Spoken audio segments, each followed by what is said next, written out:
Tax administrators and revenue management experts from around the region recently met in Guyana for 4 days to examine the future of tax administration in an increasingly digital and data-driven world. I will be bringing you the highlights. Focus on GRA begins right now.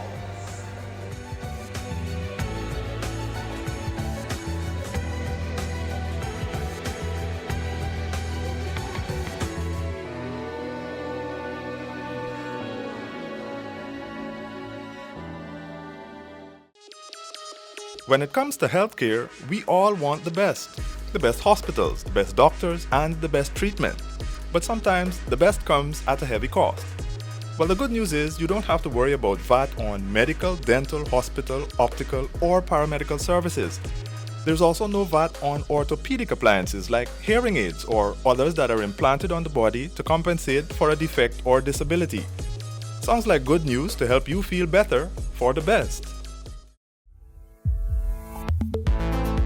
Shopping for those school supplies for your children? Here's how the GRA can help.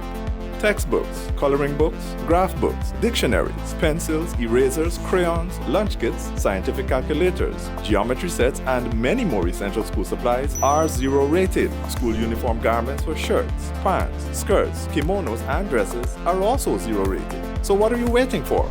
Get to shopping.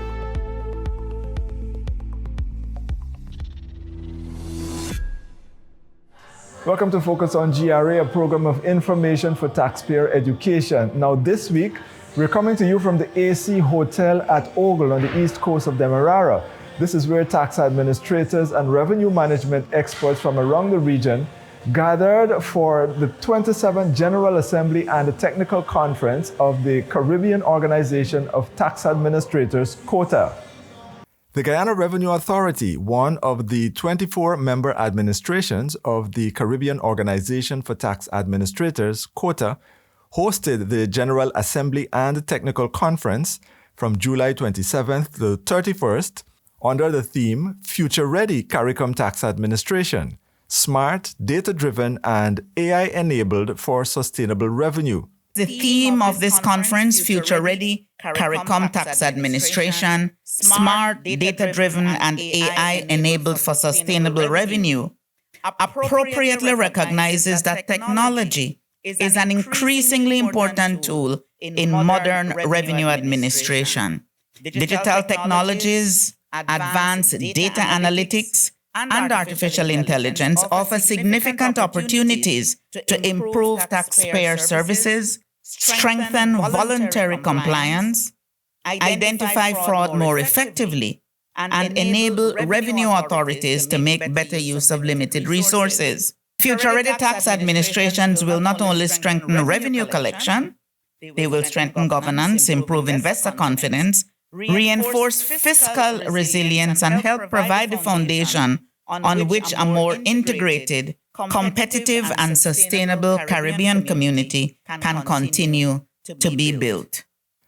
The conference brought together top tax administrators such as Deputy Commissioner Generals, Senior Tax Managers, Advisors, and Director Generals from Anguilla, Antigua and Barbuda, the Bahamas, Barbados, Belize, Bermuda, British Virgin Islands, Grenada, Jamaica, Montserrat, St. Lucia, St. Kitts and Nevis, Suriname, Trinidad and Tobago, Turks and Caicos Islands, and Guyana. The Public Relations Unit had the opportunity to engage briefly with several delegates, gaining valuable insights into the similarities and differences in tax administration practices and procedures. So I'm here with my colleagues, sister agencies in tax administration from the Bahamas, and at the Media Corner, we give you an opportunity to introduce yourself to the public and tell us a little bit about the agency you represent. So go right ahead. Okay, good morning. My name is LePage Gardner. I'm Senior Tax Manager at the Department of Inland Revenue in the Bahamas. And I'm joined here today with Ms. Miriam Fernandez. She's also a Senior Tax Manager, and Mr. Rick Lee, one of the consultants at the department. Okay.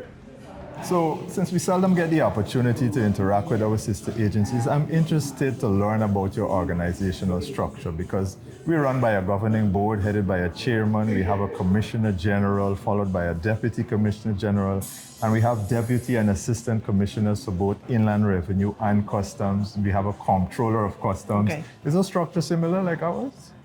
Well, it is. We have a comptroller of value-added tax.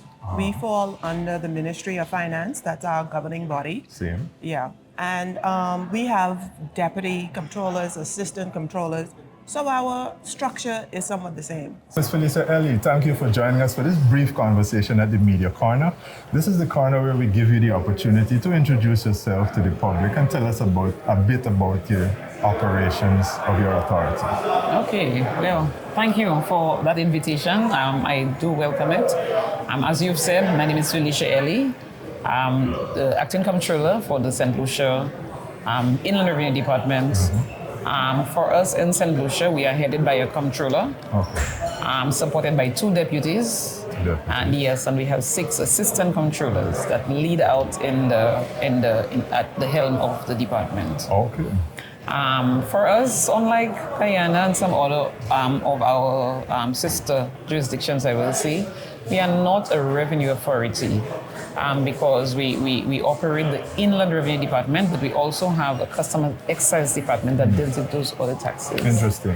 Yes. So we work closely together, but at the same time, we are not headed, we do not share a head, I should say. I see. Apart from the Minister of Finance or on the Permanent Secretary, we share. For the Belize Tax Service, we actually have been, since 2019, it was prior the Income and Business Tax and the General Sales Tax Department, and we amalgamated in 2019. We're actually in a transition stage where we fall under the government of Belize right now, but we are actually going to be transitioning to a semi-autonomous revenue authority.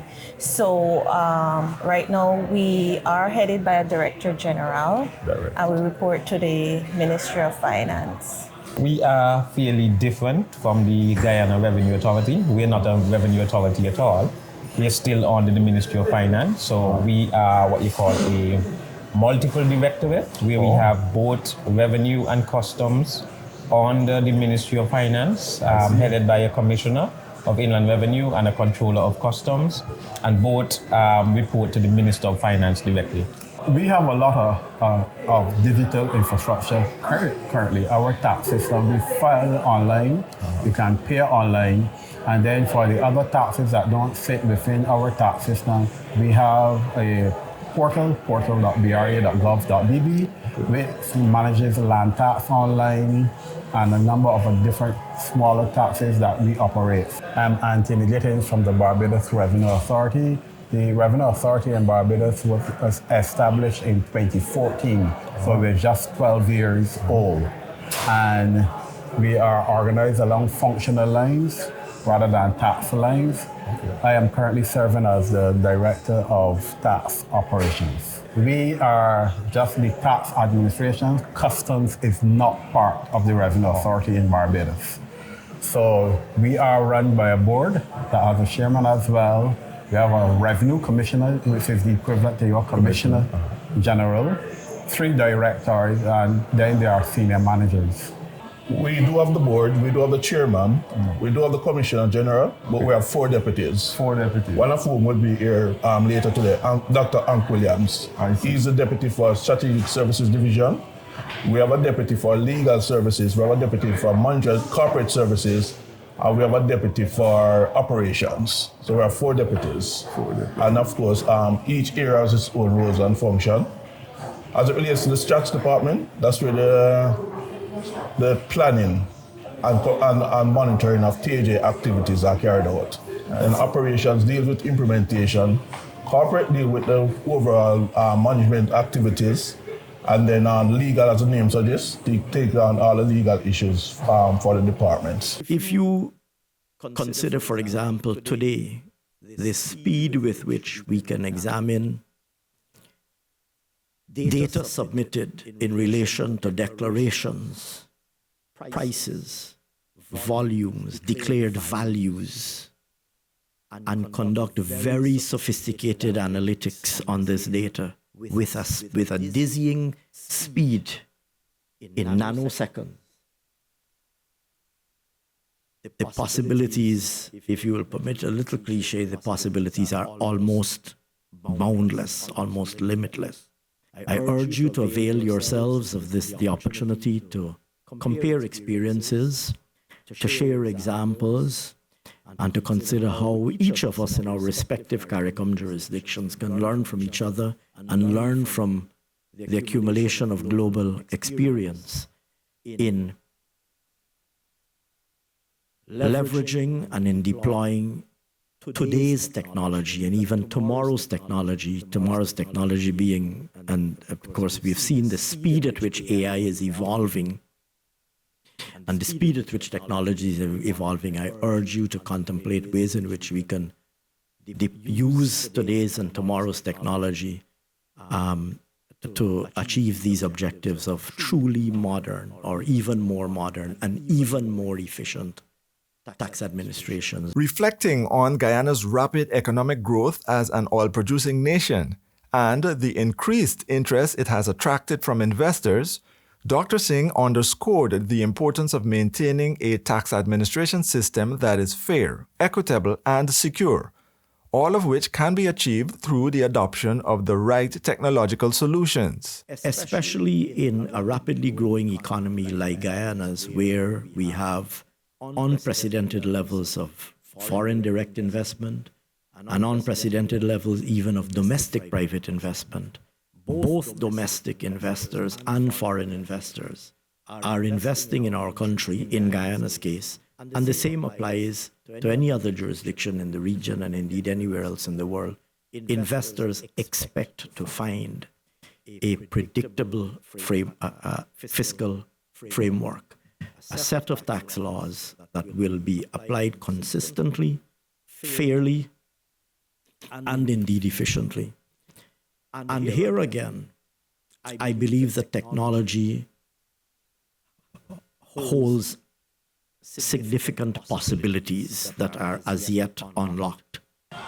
The conference got down to business with Guyana's Commissioner General, Mr. Godfrey Stacher, giving the keynote address on the topic, Turning Innovation into Impact, Smart Data-Driven Tax Administration for Sustainable Revenue and Economic Growth in CARICOM.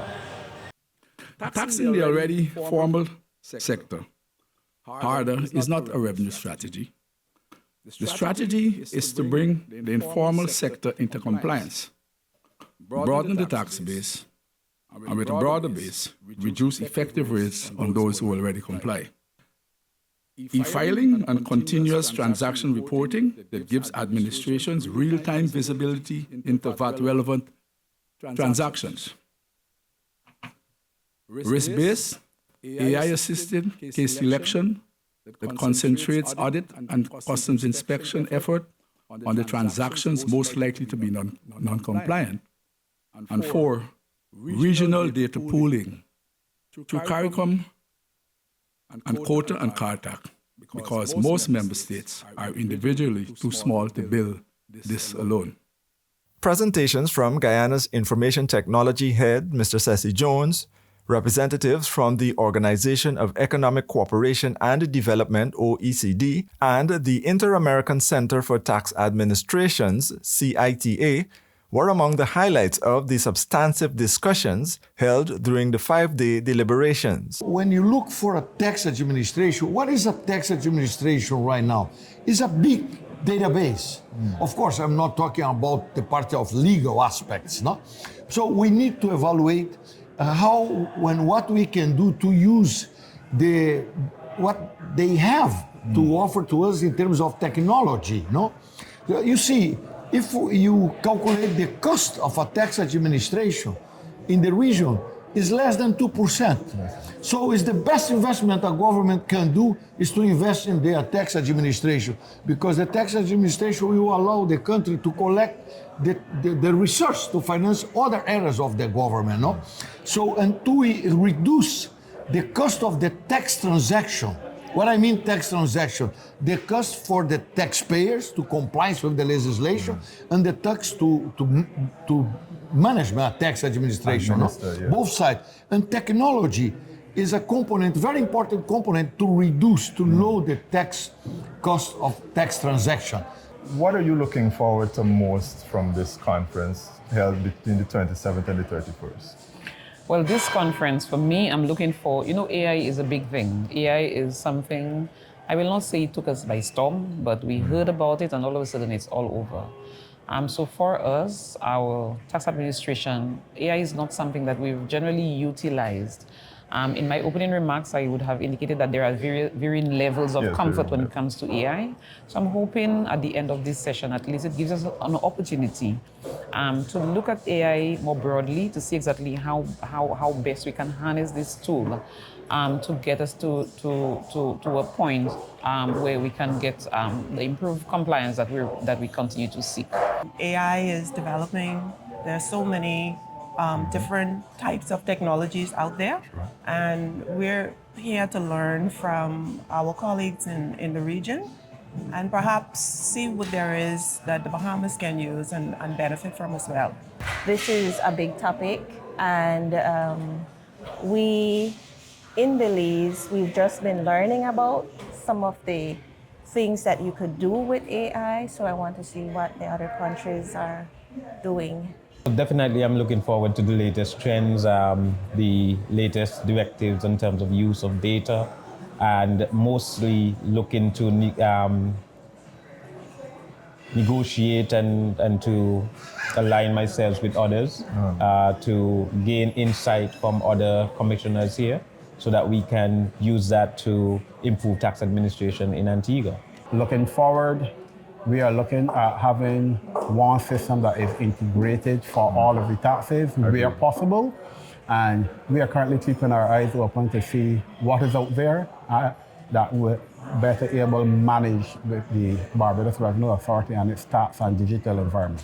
Right now, TAJ is moving towards digital, fully digital in all its activities. Currently, our information system race is being revamped so it can include activities such as AI and other digital features. So this is a big interest to myself and TAJ because we believe that data-driven society is the way to tax compliance. The conference also recognized 4 distinguished individuals from the region for their outstanding contributions to leadership in tax administration. Among the honorees were the late Mr. Edgar Helliger and the late Mr. Khurshid Sattar, former Commissioner Generals of the Guyana Revenue Authority, who were both recognized posthumously. Their awards were accepted on their behalf by Ms. Savannah Barnwell, granddaughter of Mr. Helliger, and Mr. Riyad Sattar, son of the late Mr. Khurshid Sattar. Meanwhile, retired Comptroller of Inland Revenue from St. Kitts and Nevis, Mr. Edward Gift, and retired Comptroller of Inland Revenue from St. Lucia, Miss Olivia Marcia Vite, were both recognized for their outstanding leadership in tax administration. Their awards were accepted on their behalves by Ms. Janisha Daniels, the Deputy Comptroller of Inland Revenue in St. Kitts and Nevis, and Ms. Tessa Beru Prevel, Senior Tax Inspector at the Inland Revenue Department in St. Lucia. The Guyana Revenue Authority plays a significant role in CARICOM initiatives, aligning Guyana's tax and trade frameworks with regional integration goals and supporting harmonization efforts across member states.